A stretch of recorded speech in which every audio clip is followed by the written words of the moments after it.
इस नई गहरी चर्चा में स्वागत है। आज का जो विषय है ना, मतलब वो सच में शेयर बाजार की दुनिया में अच्छे अच्छों के दिमाग हिलाकर रख देता है। बिल्कुल सही कहा। बड़े बड़े ट्रेडर्स इस स्थिति में आकर थक जाते हैं। हाँ, तो आज हम एक बेहद जबरदस्त और आंखें खोल देने वाले ब्लॉग पोस्ट पर चर्चा करने वाले हैं, जिसका नाम है the mental meat grinder, surviving the psychology of complex corrections. ये पोस्ट 25 फरवरी 2026 को पब्लिश हुई थी। सही कहा। द ट्रेडिंग जॉब नाम के एक बेहतरीन ब्लॉगर ने इसे लिखा था, और सच कहूं तो I love this bloggers psychology knowledge. उनकी जो साइकोलॉजी की समझ है ना, वो पूरी तरह से अद्भुत है। हाँ, उनका नजरिया बहुत गहरा है। उनकी मानसिकता को पढ़ने की क्षमता सच में लाजवाब है। ज्यादातर लोग यही सोचते हैं कि शेयर बाजार सिर्फ अंकों का या चार्ट्स का, फंडामेंटल्स का खेल है, जो कि सच नहीं है। बिल्कुल नहीं। द ट्रेडिंग जॉब ने जिस खूबसूरती से इस पोस्ट में समझाया है, वो इस धारणा को पूरी तरह बदल देता है। उनका मानना है कि असल खेल तो स्क्रीन पर चल ही नहीं रहा है। असल खेल चल रहा है स्क्रीन के सामने बैठे व्यक्ति के दिमाग के भीतर। वही तो सबसे बड़ी बात है। आज का हमारा मुख्य उद्देश्य वही है। हमें उस साइकोलॉजी को पूरी तरह से समझना है जो स्टॉक मार्केट की लंबी गिरावट में, यानी करेक्शंस के दौरान, इंसान के दिमाग को थका देती है, एकदम निचोड़ कर रख देती है। एक बहुत मशहूर बात कही जाती है कि स्टॉक मार्केट में ट्रेंड्स पैसा बनाते हैं, पर करेक्शंस इंसान के दिमाग का इम्तिहान लेते हैं। धैर्य का भी। हाँ, धैर्य का भी। ये चर्चा सिर्फ पैसों के नुकसान या मुनाफे की नहीं है, ये दरअसल एक मानसिक युद्ध है। तो चलिए इसको थोड़ा विस्तार से समझते हैं।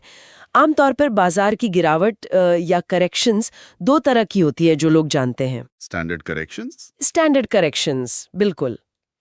पहली होती है प्राइस वाइज करेक्शन, जहां अचानक तेजी से गिरावट आती है और कमजोर खिलाड़ी मार्केट से बाहर हो जाते हैं, पर इसमें रिकवरी भी जल्दी हो जाती है।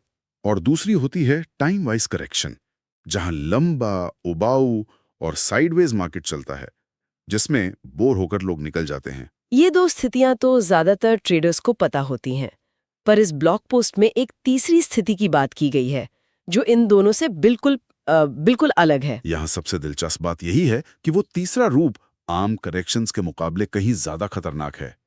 ब्लॉग में इस तीसरे रूप को कॉम्प्लेक्स करेक्शन का नाम दिया गया है। The mental meat grinder. वही, दिमाग का कीमा बनाने वाली मशीन। ये शब्द ही इसकी भयावहता को दर्शाता है। एक आम प्राइस करेक्शन बस एक झटके जैसा होता है, दर्द होता है पर जल्दी खत्म हो जाता है। और टाइम करेक्शन में तो बस उबासी आती है। हाँ, स्क्रीन बंद करके आराम किया जा सकता है, पर ये complex correction the worst of both worlds. The worst of both worlds. ये सुनने में ही किसी बुरे सपने जैसा लगता है। मतलब, क्या ये टाइम और प्राइस दोनों को एक साथ अपना हथियार बनाता है? एकदम सही पकड़ा। ये एगोनाइजिंगली लॉन्ग होता है, यानी बहुत लंबा भी चलता है, और इसके अंदर आने वाले स्विंग्स बहुत ही वायलेंट और डरावने होते हैं। तो एक ही वक्त पर महीनों का इंतजार भी करना पड़ता है। और अचानक से किसी दिन ऐसी भयानक गिरावट आती है जो दिल की धड़कन रोक दे। ये आराम से बैठने नहीं देता। साइडवेज मार्केट शांत रहता है, पर कॉम्प्लेक्स करेक्शन में रोज एक नई हलचल होती है। रोज एक नया झटका लगता है। पर महीनों बाद देखा जाए तो मार्केट वहीं का वहीं खड़ा होता है। यही इसकी सबसे बड़ी क्रूरता है। इसका मतलब दिमाग को लगातार अलर्ट रखा जाता है, लेकिन उसका कोई फल नहीं मिलता। एक बहुत धीमे चलते रोलर कोस्टर की कल्पना करें, जो अचानक खाई में गिरे और फिर रुक जाए। पर क्या इस बाजार का कोई और उद्देश्य भी होता है सिवाय पैसे लेने के? यही है ट्रेडिंग जॉब लॉक की सबसे गहरी इंसाइट।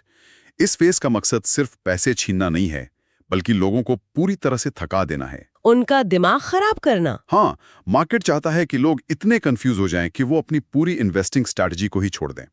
ये एक साइकोलॉजिकल वॉरफेयर है, जहां ट्रेडर को अपने हर फैसले पर शक होने लगता है। यहाँ आकर ना कहानी में एक बहुत ही दिलचस्प मोड़ आता है। इस युद्ध में एक बहुत शातिर धोखा शामिल होता है, जिसे द whipsaw ट्रैप कहते हैं, the illusion of the new trend. नए ट्रेंड का भ्रम, यह मार्केट का सबसे बड़ा जाल है। होता क्या है कि मार्केट अचानक ऊपर जाता है और एक रेजिस्टेंस तोड़ देता है, स्क्रीन हरा हो जाता है, फाइनेंशियल न्यूज वाले चिल्लाने लगते हैं कि बॉटम इज इन, सबसे निचला स्तर आ गया है, अब नए शिकार छुएगा मार्केट। और दिमाग कहता है बुल रन शुरू। फियर ऑफ मिसिंग आउट, यानी फोमो के चक्कर में लोग इस ब्रेकआउट पर खरीदते हैं, और असली धोखा यहीं से शुरू होता है। जैसे ही खरीदारी पूरी होती है, ठीक उसी पल मार्केट वायलेंटली पलट जाता है। Instant reversal. जो तेजी 1 घंटे पहले थी, वो भयानक गिरावट में बदल जाती है। और सपोर्ट भी तोड़ देता है। बिल्कुल, मार्केट सीधा नीचे गिरकर पिछले सभी सपोर्ट लेवल्स तोड़ देता है। ऐसा लगता है जैसे चलते रथ के पहिए निकाल दिए हों। कल तक जहां जश्न था वहां डर फैल जाता है। लोग हार मानकर अपने शेयर्स लॉस में बेच डालते हैं, ये सोचकर कि कंपनी जीरो हो जाएगी। लेकिन मार्केट वहां नहीं रुकता। जैसे ही वो डरे हुए लोग बेचते हैं, ठीक उसके बाद मार्केट वापस एकदम से ऊपर शूट कर जाता है। ये तो एकदम मिराज की तरह हुआ। रेगिस्तान में पानी दिखता है, दौड़ कर जाओ तो सिर्फ रेत मिलती है। ये विप्स और ट्रैप बिल्कुल वैसा ही है, उम्मीद जगाना और फिर कुचल देना। और ये एक दो बार नहीं, महीनों तक लगातार चलता रहता है। ये डिजाइन ही ऐसा है कि ये लेट खरीदने वालों और लेट बेचने वालों दोनों को कठोर सजा दे, स्टॉप लॉसेस ट्रिगर करवाए और कॉन्फिडेंस तोड़ दे। लक्कड़हारे की आरी की तरह दोनों तरफ से कटती है। तो ऐसे में लोग सबसे बड़ी गलती क्या करते हैं? ब्लॉग पोस्ट इसका जवाब देता है, जूम इन करना। Lower time frame death trap. जब बाजार कॉम्प्लेक्स करेक्शन से गुजर रहा हो तो 15 मिनट या 1 घंटे का चार्ट देखना अपने पैरों पर कुल्हाड़ी मारने जैसा है। वो चार्ट सिर्फ केओस और शोर होते हैं। सही कहा। टेक्निकल इंडिकेटर्स पूरी तरह फेल हो जाते हैं, मूविंग एवरेजेस बेकार हो जाते हैं और बार बार क्रॉस होने लगते हैं। मान लीजिए 1 घंटे का चार्ट देख रहे हैं। उस छोटे टाइम फ्रेम में एक बहुत बड़ा ब्रेकआउट नजर आता है, पर वही चार्ट जब वीकली पर देखें तो वो एक मेसी जोन में बस एक छोटा सा ब्लिप होता है, एक कंकड़ जैसा। हाँ, इस दौर में डे ट्रेडिंग करना अपने अकाउंट को 1000 स्मॉल पेपर कट्स लगाकर धीरे धीरे खाली करने जैसा है। 1000 छोटे घाव। और यहाँ रीसेंसी बायस दिमाग पर हावी हो जाता है।